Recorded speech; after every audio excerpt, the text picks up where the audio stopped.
and welcome to the debate. I'm your host, Sana Makbul, with you at PTV World. In today's show, we will be taking a look at two very important stories. The first is in reference to what was held today with reference to the Prime Minister, Shehbaz Sharif, along with important ministers, and talking, of course, about the various aspects of the political dynamics that have been going on for quite some time, and also in reference to what earlier has transpired in the apology that was given by the Daily Mail, the British publication, who had apologized for an earlier article that was written with reference to the Prime Minister Shehbaz Sharif, talking about how the Prime Minister then embezzled with the funds that were given in for the flood aid victims, and that the family was responsible in taking the money which was for the people of the flood victims. And then when we take a look at this particular situation,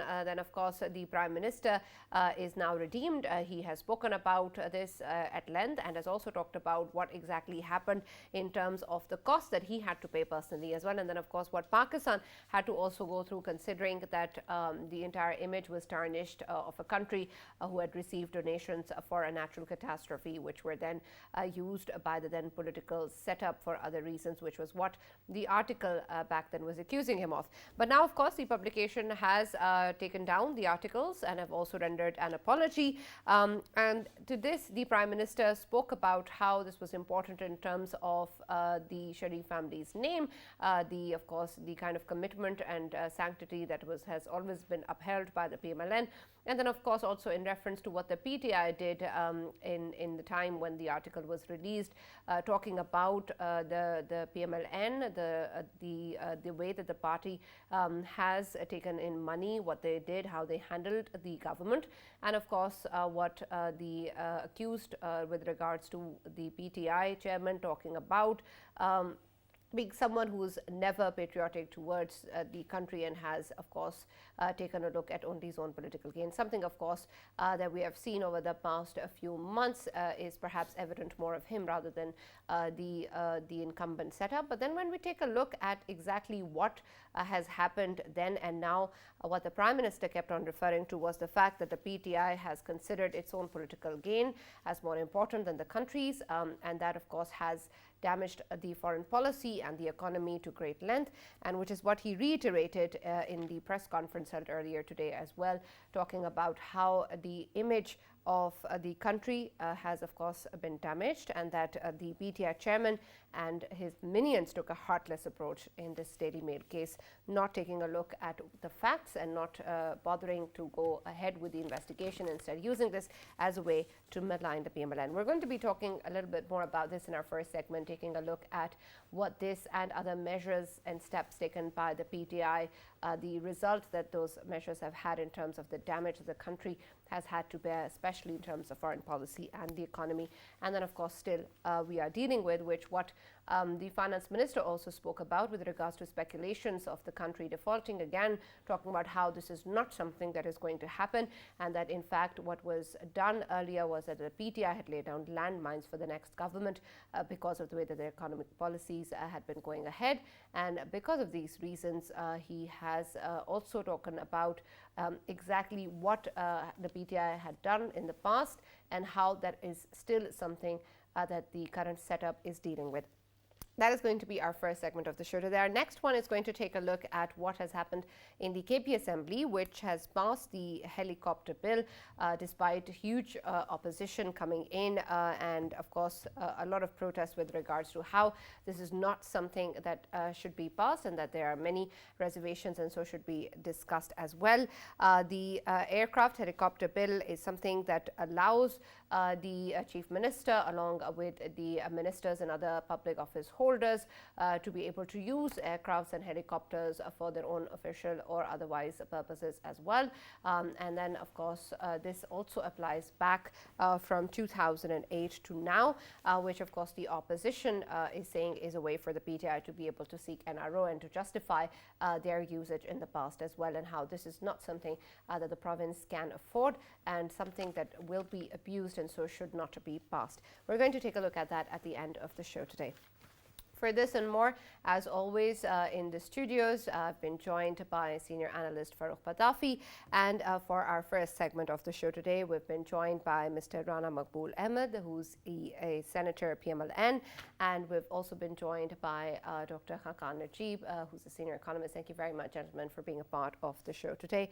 Let me start with you, Rana Saab. Considering, of course, what the Prime Minister said is very evident of the fact that he, of course, is as is obvious, is pleased with the fact that the Daily Mail has taken down its publications and that he has been redeemed. But what is, of course, unfortunate that he kept pointing out is the way that the PTI chairman had dealt with this particular case in the past, terming it heartless, and also referring to the kind of tactics that had been used by the PTI in the past. Also talking about how perhaps the explanations coming in from DFID were also delayed just so that this particular issue could be talked about in the public, and that the name of the PMLN and Shehbaz Sharif could be maligned. But then when we look at what has happened now, it seems that all of that in the past is now rendered baseless. But it seems to be the case that even when we take a look at the fact that there is an apology, there is the fact that there is a retraction of all the publications of the article in the past. However, it seems that even now we don't see the kind of statements or the kind of sentiment perhaps that one would hope for from the PTI coming in, and what the Prime Minister has now termed as heartless. Is that really the case? It's extremely heartless, Ona. My salam to all participants, honorable participants. It's extremely unethical. I also would like to comment, it's immoral as well. It's very contemptuous, unfortunately. A leader, as he claims, a leader of caliber, does it suit such a leader to do such things? Go for total unreal. I personally think he lives in a world of utopia, and more so utopia which is contaminated with lies and fallacies, unfortunately. There is a syndrome of total characterlessness. He does not ascertain the truth in any matter. He is so fond of slanders and leveling allegations, unfounded allegations. This is extremely irresponsible behavior. He has not done only once, he has done many times, he does every day, unfortunately. Now, once this case was cooked up against the President Prime Minister, and so much of material was given to this David Rose, Mr. David Rose, who visited Pakistan. Then he met certain people in prisons as well. He collected a lot of material, and he was sent with full preparations. So much so the Secretary, British Interior Secretary, Ms. Patel, also intervened and for the purposes of investigation of the case. And it was investigated as well. But what happens later on? They had to withdraw this total plethora of allegations, and there was nothing left for them except for repentance and tendering unqualified apologies. But in turn, what we have gained, the nation has gained defamation, his condemnatory contribution towards the country, defaming the Prime Minister, defaming the senior most politicians in the country, doesn't mean only defaming the political individuals. It's a defamation for the whole of the country, whole of the system. So Mr. Imran Khan has been playing with the future of the nation due to his malice, and I'm sorry I'm using these words, but he deserves much more than that. God willing, he reforms himself. He is in this, at the age of, he's above 70 now, I don't know whether he can learn something or not. But whatever he has been doing, that has jeopardized the future of the country. And right, it would be very difficult. Right, and I want to Yes, talk about the impact and the damage that this has had, and among other things. Dr. Hakan, considering that, of course, the economy has also been largely impacted with the kind of political instability we've seen in the past. But what transpired back when this article was released also is the fact that this put a huge question mark on Pakistan's credibility and its ability to handle money given in aid or in the form of donations, which was, of course, supposed to go to the flood victims. So because of that, there was huge question marks whether or not there is any transparency with people who are in the political setup for them to be able to distribute that money to those who are deserving and to those whom it is for.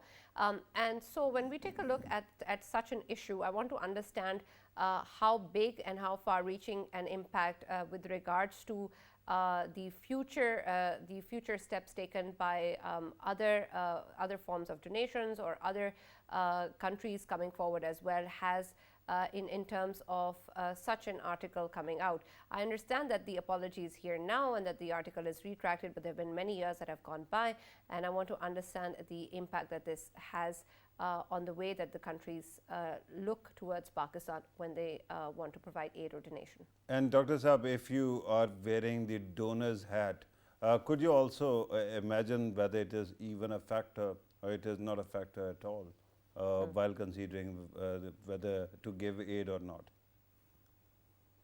Sana and Patafi sir, thank you for inviting me as always. It's always my pleasure to be on PTV World.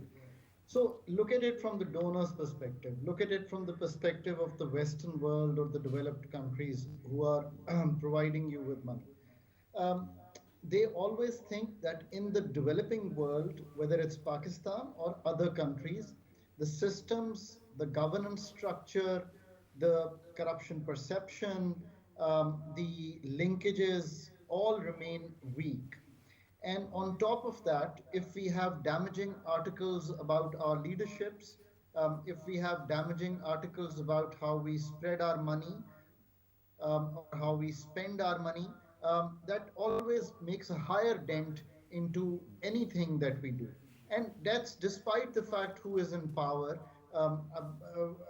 As a professional, I'm trying to comment on, how we must build our image, even if we have weak systems. There is no doubt that in the developing world, the systems are weak, and the governance indicators that the world looks at paint a picture of a weak governance system, whether that's at the federal level, then even weaker at the provincial level, and of course the district governments don't even exist in Pakistan. So considering that, and considering the fact that you've had a 30 to 40 billion dollars of damage in terms of relief and the effort needed to rebuild Pakistan's infrastructure, we must present a face where we can handle the monies that are coming in. And as you can see, and I've said this over and over to the Western friends, to multilateral partners, even in my private conversations at an international level, the kind of monies that should have come into Pakistan have not come in. Yes, there is donor fatigue internationally, but it is also the fact that Pakistan is going through an uncertain political period where there is no consensus on a number of issues and also on the timing of the election cycle. And then barring all the other events taking place, couple that with the fact that you're going through a very challenging domestic economy, which is bleeding on the external side, and even on the fiscal side. We need more monies so that these monies can be spent on the people, but we are in an IMF program, so we have more of a straight jacket where we can't spend that kind of money. Couple that with the fact that the international community itself is going through the harshest winter and through the harshest time of a global slowdown.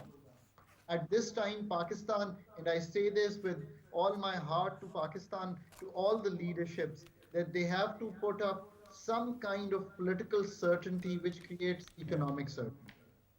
Right, absolutely. And that's, of course, extremely important. And perhaps something that the Prime Minister also referred to when he talked about how there needs to be perhaps introspection when we take a look at the PTI's leadership in the past, and especially the actions of the PTI chairman in terms of who we take in terms of the responsibility to run the entire country, and then, of course, the kind of actions and the consequences that that has on the foreign policy and economy. But Farooq, perhaps more than introspection, we also need accountability, and we also need to understand how we emphasize and enhance the role of the parliament and be able to take that forward. But it seems that that is the way forward in terms of strengthening our political setup, and then, of course, having the positive impact that we need towards our economic situation as well. But moving towards that direction is not something that we have seen. And because of that, how do we expect our political setup to strengthen if our focus is perhaps on other things? Right, Sana, and that is an intriguing question, especially because you started from the parliament and need for accountability. And I was, while you were saying this, I was wondering, what do you do with a political party? Of course, Pakistan's parliamentary system allowed PTI to become a very important, a vital part of the political system. But what do you do with a party that even when it is winning, by elections, even then the head of the party is actually talking about presidential system rather than the parliament, right? It seems that parliament has become, or for quite some time, and I'm not merely talking about right now, People's Party, when it was in power, it actually, the Prime Minister used to regularly go there, and it was a very vital and active forum.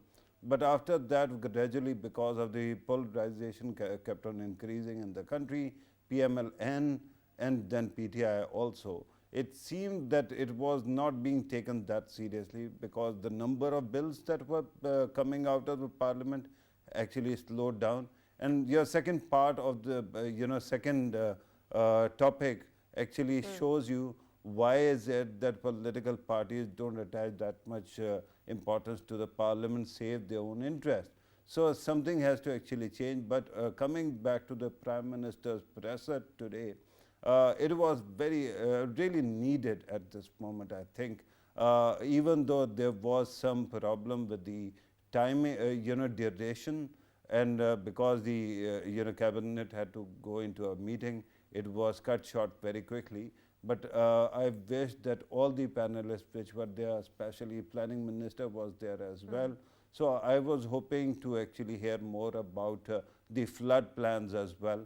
But one thing that actually really stood out, Sana, and that worried me as well, was the finance minister, while he was assuring of viewers and the citizens of the country that there isn't going to be any default. He also mentioned that wheat and dollars are being smuggled to a neighboring country because there are only so many countries that are neighboring. Of course, it can't be China, it can't be India, it can't be Iran. So naturally, I have to conclude it is Afghanistan. And that is a big concern, because when Taliban took over, and today there was an incident as well, it should worry us, because then we have a wild western border which doesn't seem to be coming under control. So that was a very serious issue. I hope to hear what the government is going to do regarding that as well. And then the Prime Minister also actually referred to some fiscal deficiencies, especially when it came to catering to the needs of 33 million people who have been affected by the floods. I think that I hope to hear more from the federal cabinet and Prime Minister in coming days. Right, absolutely. And Rana Sahab, you can also add to that, but earlier, once you were part of our show and we spoke about the call for dissolution of assemblies in Punjab and KP, and you said to forget about it because that's not going to happen. And that may be the case, but we see that perhaps the PMLN seems to also be making preparations, or making a statement of sort with those preparations, that they are ready for any such measures to be taken. And then there was also, of course, talk of Nawaz Sharif's return also in the country, and perhaps the welcome tilting the favor of any elections to be held in Punjab in the near future in the PMLN's favor. Why is it that these statements are coming out? Is it just the value of the statement itself that you want to go ahead with, or is there an actual possibility of elections in Punjab? Yes, they're both the things together. Number one, the Muslim Leaguers are missing their leader, their Qaid, too much, frankly speaking. He is a different political leader, unlike other leaders. And people have a lot of liking for him. There is a romance of his followers. This is a situation of romance. So it's over 3 years he is not here. They want he should come as early as possible. They're just fish out of water. This is the subjective factor of the party. Next, we are getting close to elections, maybe 7, 8 months, 9 months. For that purpose, you have to mobilize people. You have to mobilize support. You have to mobilize the dominant areas of the political situation, because the experience in the by-elections, frankly, admitting this fact, that we didn't work hard at all in both the by-elections. We would have done much better than what we could perform. So that is the realization. So they think, the party thinks without his being here, there will not be impregnable mobilization. Right, absolutely. Dr. Hakan, considering, of course, that when we take a look at the economic situation, as Farooq was talking about, there is, of course, the finance minister's side telling us that there is nothing to worry about. Yes. Rana Sab, we unfortunately lost your voice. I'll come back to you. Let me just quickly go to Dr. Hakan, and I'll let you finish your thought later. Dr. Hakan, considering the finance minister spoke about these things and has done in the past as well, he also reiterated the sort of situation that the government had to inherit, and of course then the kind of tough measures that it had to take. But of course, when we take a look at the kind of economic situation that we have now, there are still things that are worrisome and that are of concern. And then there seems to be not enough time in terms of the way that the next steps are going to pan out. What exactly do you foresee in terms of the remaining fiscal year for the government to be able to do in terms of making sure that the tough decisions that it has taken, in fact, can result in something that we can speak about to the public as well? And Dr. Saab, I seem to have actually lost count how many times you have actually urged the political parties to sit together for the stability of country's economy, but that doesn't seem to be happening. And repeatedly, a call comes from the opposition that if there are elections, there's going to be economic stability. Do you actually concur? Because it seems to be a very strange kind of, articulation on their behalf. First of all, we'll have to see 3 months caretaker setup. Then who comes to power? We don't know. How long will it take for the government to form? We don't know. And what kind of program is there? We don't know. We haven't heard PTI or any other political party, especially those who are out of the system, what kind of plans or programs they have. So Sana, starting from your question, what you've put is actually the right perspective. The situation was tough when PMLN came in or PDM came in. The situation has remained tough or even gotten tougher because our forex reserves are at about $6.7 billion. Our exports have slowed by about 3% compared to last year in the first few months of this fiscal year. Our remittances have also dropped, both the domestic challenges and global challenges. So, and the uncertainties overall in the country. Then what is challenging is, of course, to put this 23 odd billion dollars that you need to pay off and the 10 billion you need to have to pay current account. So this will be the next 7 to 8 months challenge.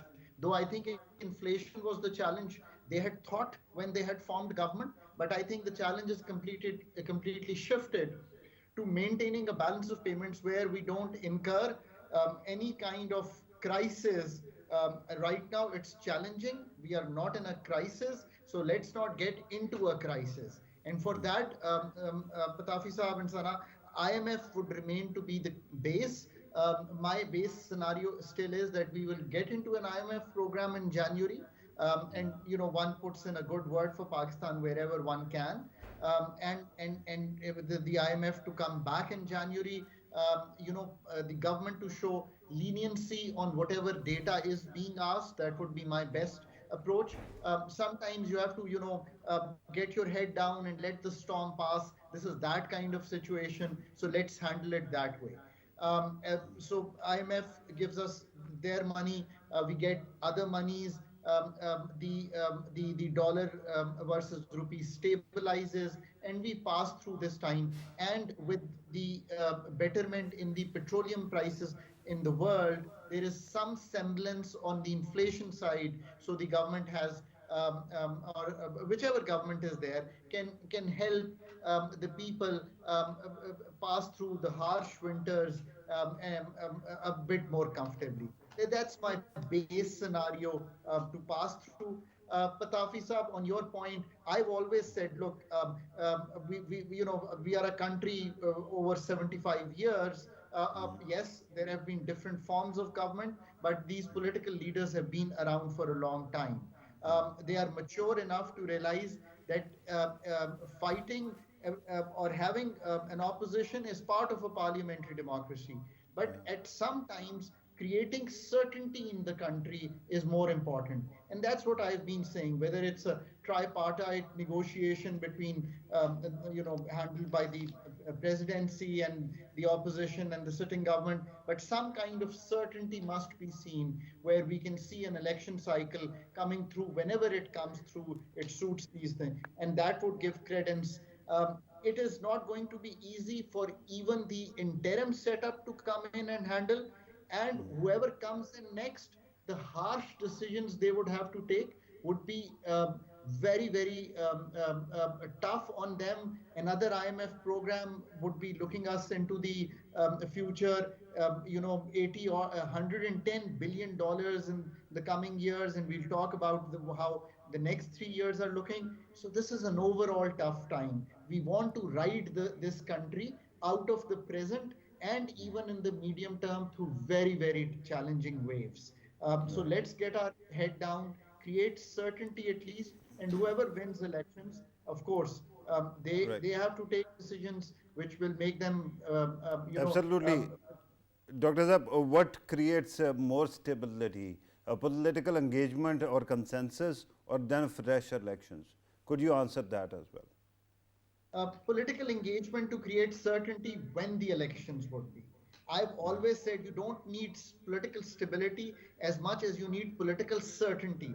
Right now, there is uncertainty. Will the assemblies get dissolved? Will there be a snap bypoll? Will there be a general election? When will be the general election? Certainty around all these, even if there were to be snap polls, by elections, but certainty to the markets, domestic and international. And please remember, even the friends that you're asking for billions of dollars, be it China, UAE, US, Kingdom of Saudi Arabia, or Qatar. These are the main players that we are asking for monies, right? They are also probably thinking of some kind of certainty to occur in the country. And I keep saying these are elderly politicians. These are people who've been there. I think they can get their heads together and find some Right, certainty for it. absolutely. And Rana Sab is talking about you, so you should also be listening carefully, I'm assuming, with regards to your future plans. But please do complete your earlier thought as well. But let me pose another question to add to that. Considering, of course, that these are important measures that are needed for our economic situation to be uplifted at the moment, and we can understand perhaps when we talk about these measures that this is something think that the government has had to do, and that perhaps we are moving in the right direction, and eventually we'll be able to reap the benefits of what we're doing today. But perhaps the general public may not understand or have a genuine understanding of what the government is doing or how it's taking these measures. And then, of course, there is the issue of high commodity prices that they have had to deal with, and it seems that unfortunately, because the incumbent government is you guys, this is the backlash of all of that falls on you as well. How do we bridge that gap of the people's understanding of what is happening and align that with the kind of efforts that are being put in by the current government? Scott, there's a big issue of enforcement, as you rightly pointed out in your previous discussion. As told by Finance Minister, that we are going to seal the borders, we'll stop smuggling of dollars as well as wheat across to the other country. So that was already a situation. But we are late in nipping this evil in the bud. We didn't do much. Therefore, we are paying for that. Okay, we have risen to the occasion now. I hope that this enforcement proves to be effective, and it's a foolproof enforcement. If it is a half-hearted enforcement, it will backfire. Identically, I may also submit to this August forum that there is a lot of liability of the provincial governments. We always look up to the provincial government, up to the federal government for the solution to the problem. The price management in the province of daily use articles and daily use necessities is the baby of the provincial government. Market committees are with the provincial government. The enforcement machinery is with the provincial government. Shouldn't that be with the local government, sir? Local government, otherwise there is a district government system. Yeah.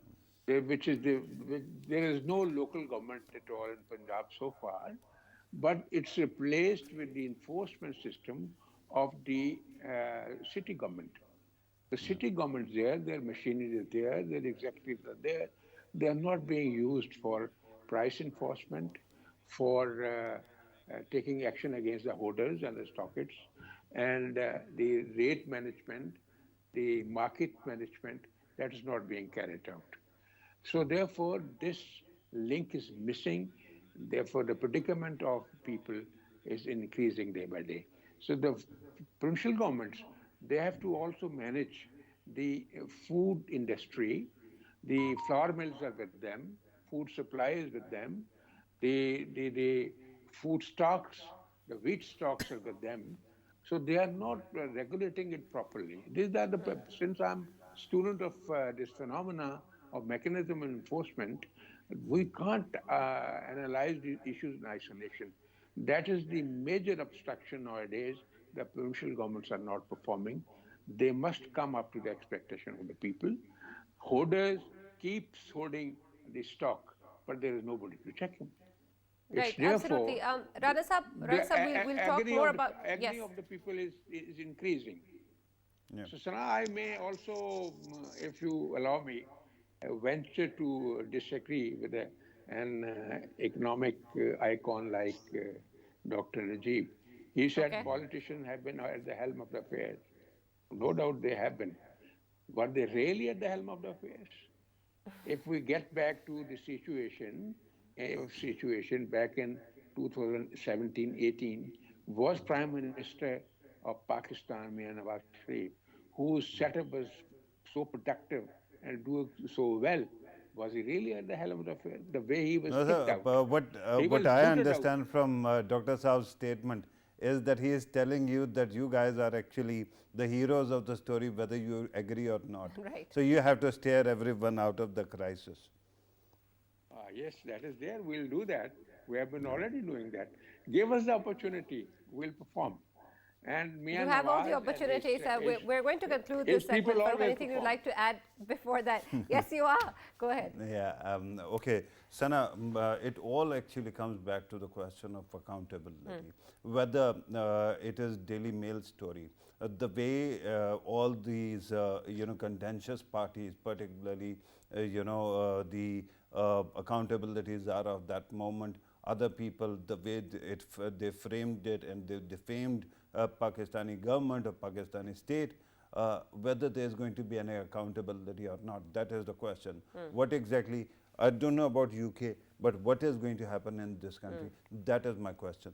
Similarly, Afghanistan, for past many months, there have been negotiations which failed, clearly failed, and because of that, there has been terrorism. And then there have been people around who have been telling us that if Afghan Taliban come over there in power on the other side, everything is going to be hunky-dory.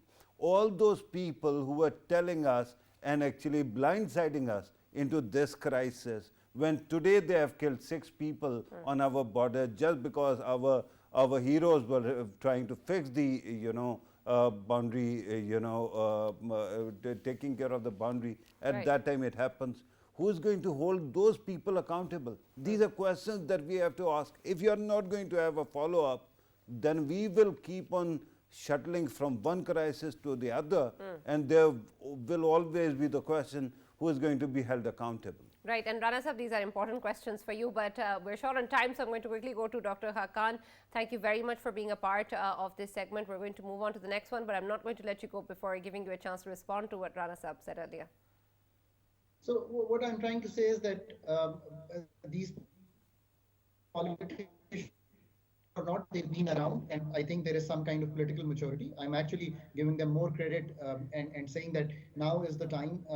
We are seeing that they have taken control. All the establishment, the judiciary are trying to back this political developing culture in the country, which it should. By all means, the people are looking forward towards them.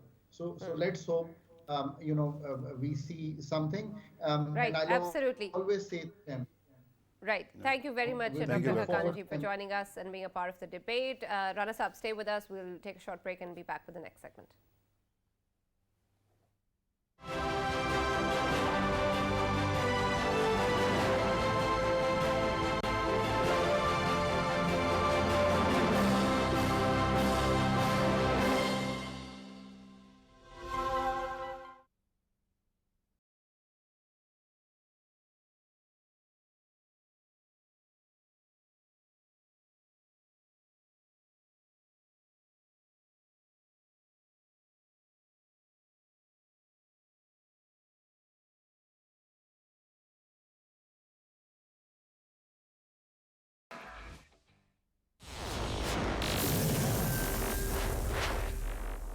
Game on है।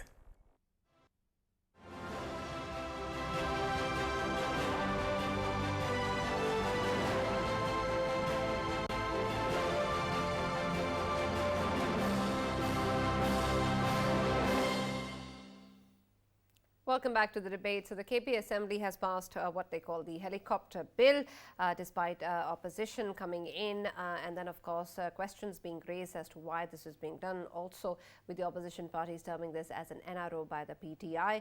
Rana Sahab, considering what has happened, this seems to be a sort of act where we take a look at what has happened in the past as well in terms of the usage of helicopters or aircrafts, and then obviously of course moving forward, trying to justify exactly what happened or the expenses that occurred. And that may be one part of the story and perhaps a concern that the opposition seems to be raising. But what else do you think seems to be the problem with this bill? Why do you think it is being met with such high opposition? Sana, it's a syndrome of collective sin. It's a collective sin. Okay. Iqbal once observed, फितरत अफराज से खमास तो कर लेती है, करती नहीं मिल्लत के गुनाहों को कभी माफ.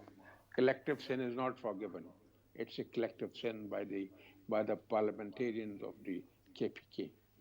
This concession has been given retrospectively. Is there any permission of loot and plunder under law? How can you rent out the official machinery to the ordinary people? Can you do it? And number two, how can you misuse such a big facility which is so costly? You cannot. It's a crime. So the crime has been committed, and I personally think because their leader, he wanted exemption from any prosecution and from any probe. It will not stand in the court of law. If at all it's challenged in the High Court, it will be quashed. If it is challenged in the Supreme Court, it will be quashed. This is no law. It's all trash. They shouldn't have done it. They have brought further insult to the parliament. The people already don't have much of aspirations with the parliament. They have added insult to the injury. They shouldn't have done it. And it's only due to the pressure of their leader, who is an expert in doing and acting as an uncivilized, I'm sorry to use this, uncivilized and unethical person as far as qualities of leadership is concerned. That has been proven. He has become a slur for the country. And especially it is being discussed, mentioned everywhere, the way he has plundered 190 million pounds. The watches with the sacred replica and of the Depiction signs of of Khanakaba. depiction of Baitullah. What is he doing? What he has been doing? And if you remember their humbug which they created on the Rawza Rasul, so is it suitable for any political leader to do such things? Anil Right. Musarrat and other people came. I am sure they have never come for the pilgrimage and they have never come for Umrah, but they came for this purpose. So man is totally misdirected and he is losing his political vitality and strength day by day. And Right, and I understand that, Rana Sahab, but I want to talk a little bit more about the bill as well, Farooq, especially with regards to the technicalities, and then also in terms of what options do the opposition even have. They may be raising their concerns, but what sort of legalities are involved. But when we take a look at the particular concessions that are being made or that have been highlighted with the bill, what essentially is the problem with that, despite what Rana Sahab was saying with regards to the PTI chairman's behavior in the past or what the leadership may have done or utilized. So essentially, if we take the bill in its absolute terms, what is wrong with it? Right. And the simple answer is priorities. Look at the priorities. What exactly are we actually focusing on? Today, actually, Khyber Pakhtunkhwa's chief minister actually spoke to the media, and he said that they don't have the funds for, FATA merger and those areas which were ex-FATA, right? At that time, and especially when 33 million people are displaced in this country, we don't know what exactly is going to become of the economy. And at that time, our lawmakers are passing bills to ensure that they can hire helicopters and aeroplanes. That's true. Right? Again, another big concern, when we haven't been able to give any kind of concession to the common man on the street regarding fuel prices at that time, planes actually fly because of fuel. Without that, they cannot actually stay up in the air. And at that time, you are doing it, and then you have actually gone and applied it retrospectively. In the past also it is going to cover. So the only party that repeatedly ad nauseum keeps on talking about accountability cannot take any criticism or cannot face the music for its own wastage or its own abuse. That is the biggest concern right now. And remember, the earlier, Rana Sahab was also mentioning 190 million pound worth of, embezzlement or financial misconduct. That is a big issue as well, and still the NAB is actually probing that. Tomorrow, perhaps, Khyber Pakhtunkhwa government or Punjab Assembly, they are going to come up with a new bill that is to actually retrospectively actually take care of that business as well. That is not accountability, that is covering up. And if you want to keep on covering up, it is not going to help you at all, is it? Right. And Rana Saab, we keep on talking about accountability, but we don't see much of it. Will you be able to hold these people accountable who are trying to, what Farooq is saying, cover certain things up? Sana, I've been insisting, I insist every day. I complain against my own government for the slow speed and tempo in advancing the process of accountability. There are so many important cases which are in the pipelines. They must focus on that. They should be properly prosecuted in a foolproof manner with total dedication. Because once you are convinced such an offense has been taken, it should be properly taken in the courts of law, and the people who are guilty of that must pay through nose if you want to really give a lesson to the people. But time and again, now the Qaeda has also given the instructions to the government, for God's sake, rise to the occasion and tell your prosecution, tell your lawyers to go prepare to the courts of law and contest the cases properly and accelerate the process. Speed this process up as expeditiously as possible. So there is focus. Yes, I'm one of those humble parliamentarian who is an advocate of this cause of justice. And time and again, I'm reiterating. And maybe Right. there is some impact on the people, on our leadership here, to make their exercise productive. Right, absolutely. Yes, Farooq, very quickly. you want to Very add something? quickly, I just wanted to actually put it on record. It is actually not called helicopter bill. Aircraft it is, helicopter bill. yeah, it is not. The real name is Okay. Minister Khyber Pakhtunkhwa right. Ministers' Salaries, Allowances and Privileges, Second Amendment Bill 2022. But having said that, it actually reminds me of a skit as well. When, if you remember, when Imran Khan Sahab was Prime Minister, and Fawad Chaudhry Sahab actually went to the press and said that he only uses few kilometers worth of travel on helicopter. There was a skit that emerged from Khyber Pakhtunkhwa where one downed helicopter was used by somebody calling it rickshaw, and they kept on saying, "Savari, Savari, come on, embark on it, and we are going to actually do it That for seems to you." be the case. That seems to be the approach, and that's why the term rickshaw was repeatedly used by the opposition in Khyber Pakhtunkhwa as well. Right. Thank you, Farooq. Thank you, Rana Saab, for joining us. That's all we have Thank time you very for. much. And we hope to see more accountability, of course, coming in from all sides. That's all that we have from the debate. See you tomorrow.